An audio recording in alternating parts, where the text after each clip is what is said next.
My number 3 team heading into the 2012 NFL season is the Baltimore Ravens.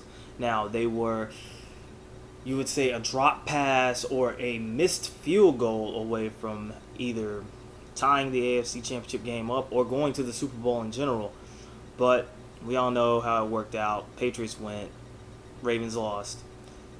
But the one thing that was overlooked in that game, Joe Flacco actually outplayed Tom Brady in the AFC Championship game. And it's this same Joe Flacco that feels he is a top 5 QB, an elite QB, kind of like how Eli Manning was saying that he was.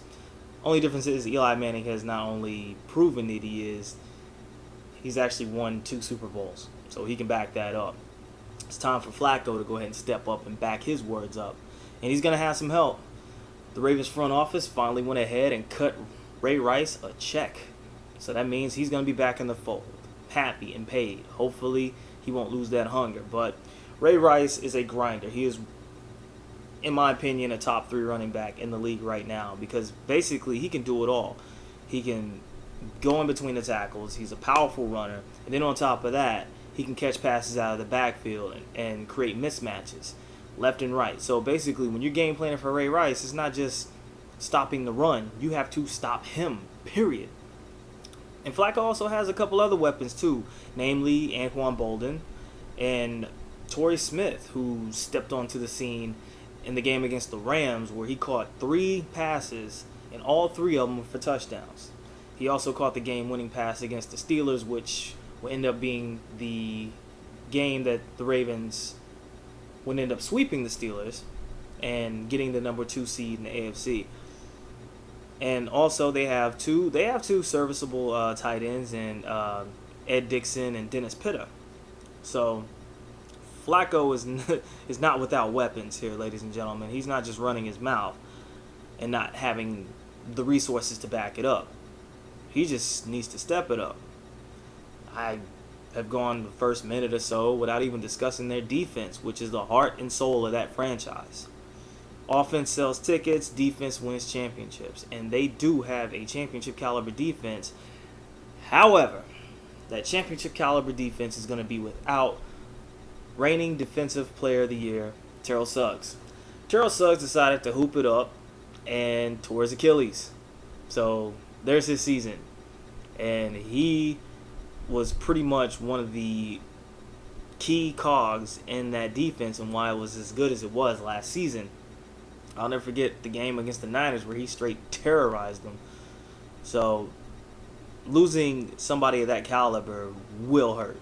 But as gifted and as elite as a defense is for the Ravens, they're not going to have a problem having somebody step up. They churn out great defensive players. Then you also got to look at they still have their 2 cornerstone defensive players in Ray Lewis and Ed Reed. Ray Lewis is still top 5 linebacker in the league right now, and he's going into his 16th or 17th NFL season, and he's still playing hard. He's still playing with a passion. He hasn't lost it. They're saying he lost a step, but most teams would rather have a Ray Lewis that's lost a step than most of the linebackers they have right now. And then, of course, there's Ed Reed, the best ball hawker of this generation. And, yeah, I'll flat out say it. Quarterbacks hold their breath when they throw it deep because they have to worry about Ed Reed lurking downfield. Just ask TJ Yates in the divisional playoff game where Ed Reed, once again, comes up big. But they do have the pieces to make a run. They've proven last season that they can beat the Steelers. And obviously they're in a very competitive AFC North division where it's Pittsburgh they got to play twice and the surprising Cincinnati Bengals, who I'll get to sometime down the road when I give my ranking of them, they're playing very well. So they've got 2 teams they got to worry about just to win the division alone. And yeah, there's the Browns, but it's the Browns. It's Cleveland. They're cursed. So Baltimore has to deal with Pittsburgh and Cincinnati. Let's just put it that way. But they are my number 3 team going in because they are the runners-up in the AFC. And the next team I'm going to discuss, they beat them.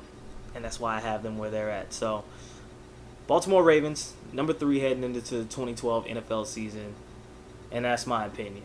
You don't like it, hey, like I said, there's comments you can make, and I'll be more than happy to explain why I feel that they're the number 3 team. So, having said that, I'm out. See you for number 4.